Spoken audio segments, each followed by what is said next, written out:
Assalamualaikum warahmatullahi wabarakatuh.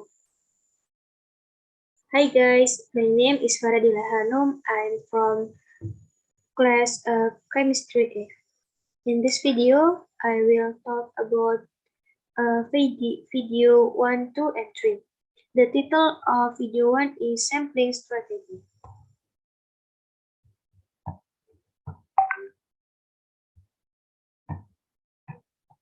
And next, Sampling Strategy, Water and Wastewater Analysis. Sampling strategy and preservation. Sampling is collection a certain volume of a water body to be studied with the smallest possible amount but still representative and still has all the same characteristics as the water body. Sampling is divided into the following three steps. Number one is representative sampling. Number two, transport and preservation of samples. And then number three, of chemical analysis of sample. And number two is preparation of sampling and preservation. Bottles that will be used to take samples must be clean and have been rinsed with distilled water first, then followed by the liquid that will be used to fill the water and dry if possible. The same also applies to sampling equipment. Such as pipes, pumps must be clean and do not contain residues from the old sample. Especially the growth of mold and mildew must be prevented. Contamination from metals or sampling equipment which might dissolve in the sample must be prevented.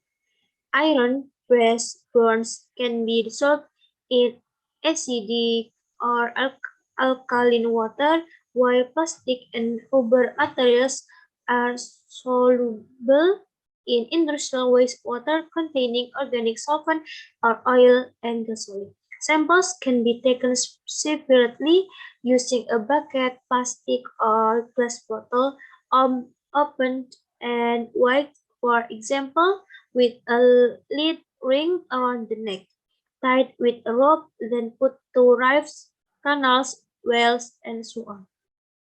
And number three, about taking samples at a certain depth.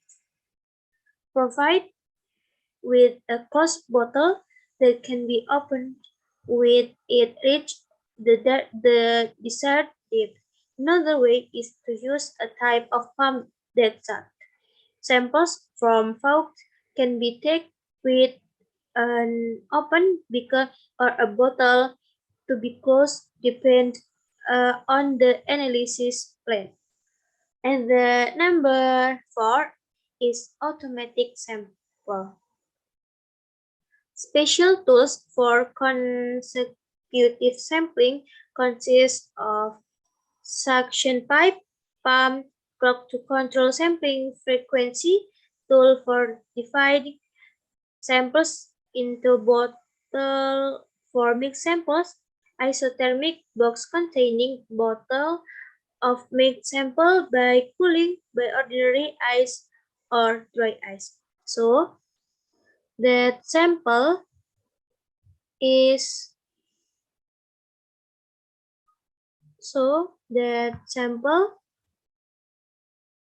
preparation can be done no later than 1 day before being brought to the laboratory. Samples should be filled in the collection file to the brim and the file closed properly to avoid contact with air. One common way of preserving samples is cold conditions. Samples are transported in an isothermic box containing ordinary ice or dry ice and then stored in the refrigerator or freezer. And the last disturbance that can arise during the storage and transportation of samples. Gas such O2 and CO2 can be absorbed by the sample water or can dissipate from the sample water into the air. Suspend and colloidal substance can form their own flux and precipitate so that there are samples that are different from the original state. At least the salt must be suspended again evenly before analyzed by shake the storage bottle. Like substance and liquid can float on the surface. Some solute can be oxidized by dissolved oxygen to turn into other compound. For example, dissolved Mn2 plus can be oxidized by oxygen to MnO2, which can participate so that it lost from the solution. Some solutes can react, for example, Ca2 plus and Ca tritomine can become CaCO3 which precipitate. The method of freezing sample depends on the analysis to be carried out and the elements to be studied. The next video number 2 is contamination and loss in water analysis. The first is contamination from the atmosphere. Contamination and lost water analysis. Contamination is defined as the introduction of ionized compounds into the sample during the sample pre-treatment process and during analysis. Source of contamination in the sample can come from atmosphere, operator equipment, water, and reagents. Primarily derived from particulate trace elements on the soil surface and suspended materials in the atmosphere. The simplest way to avoid atmospheric contamination of the sample is to cover the sample solution during the preparation and analysis process. And the second, contamination by operator. Analyze can be a source of contamination to the sample to be analyzed either by direct contact or through the air. And ENCL can be transferred to the sample through the operator's breath. Thus, the cigarette smoke source of metal contaminations. Powders, lotion, perfumes, including operation, cloth, and such can become contaminated. Human skin is reported to contain metals even in very low concentration. Masks, gloves, laboratory coats are usually worn to reduce contamination. And the next, contamination from equipment. Number 1 is glassware. Glass in analytical chemistry means borosilicate glass such as Pyrex. Unless otherwise specified, contamination of samples from glass is usually caused by attack or dissolution of the container by the solution.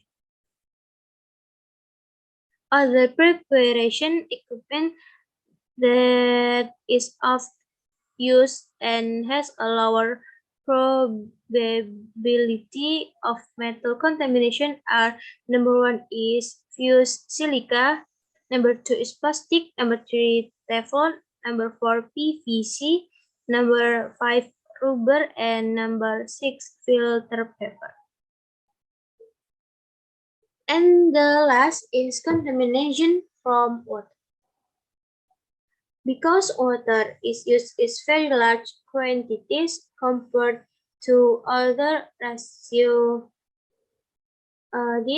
it is necessary to pay special attention to the purity of the water used, especially in the trace analysis. To reduce metal contamination in water, the water needs to be passed first into the ion exchange resin pool or leads to distillation. And the video 3, the title is Contamination from Reagents. Number 1 is mineral acid and ammonia.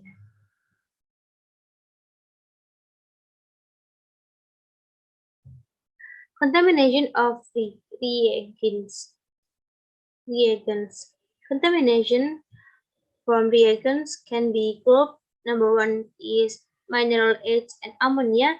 Number 2 in inorganic solid. Number 3 organic reagents, and number 4 organic salt.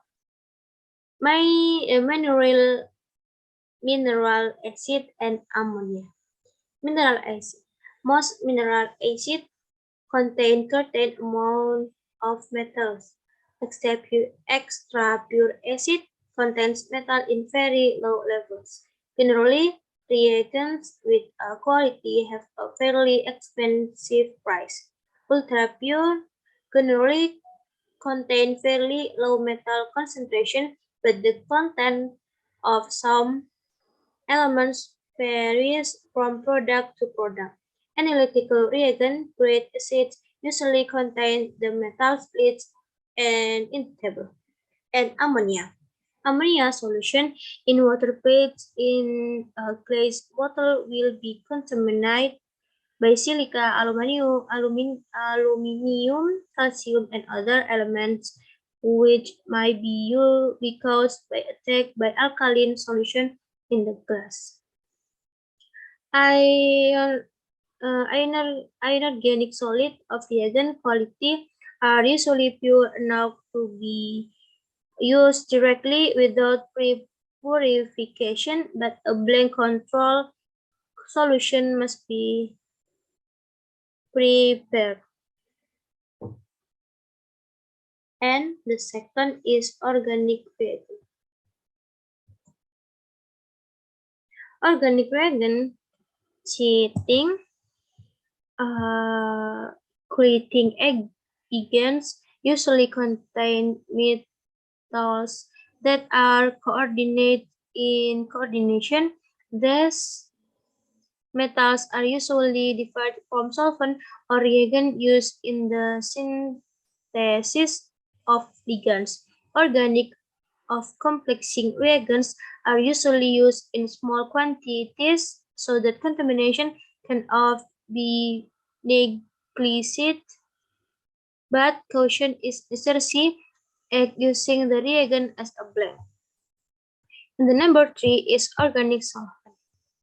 The metal content in organic solvent is usually relatively low, which must be watched out for the presence of the organic compounds dissolved in the salt because it usually interferes with the determinant of spectrometry. For example, CCl4 and CCl3, if left unhaked, will produce with COCl2 oxidation result, which will interfere with the determination of metals by Ditizon method. And the last is loss analysis. During the separation, and determination stage, the analyte might be removed from the sample solution by the following factors. Number 1 is absorption, number 2 is volatility, and number 3 or the last is co-precipitation or precipitation. Thank you for your attention. Wassalamualaikum warahmatullahi wabarakatuh.